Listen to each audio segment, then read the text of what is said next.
नୂआदिल्ली में आयोजित हो जाए गणतंत्र सचेतनता अभियान कार्यक्रम अनंत बलिया ट्रस्ट पक्ष आयोजित होता है। कार्यक्रम देश में गणतंत्र सुरक्षा किभली से नहीं एक आलोचना चक्र अनुष्ठित होता।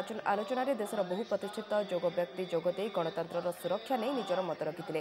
केन्द्रमंत्री धर्मेन्द्र प्रधान ए मुख्य अतिथि भाव जोगदे सांसद बैजयंत पंडा और स्वामी अग्निवेश प्रमुख जोगदे।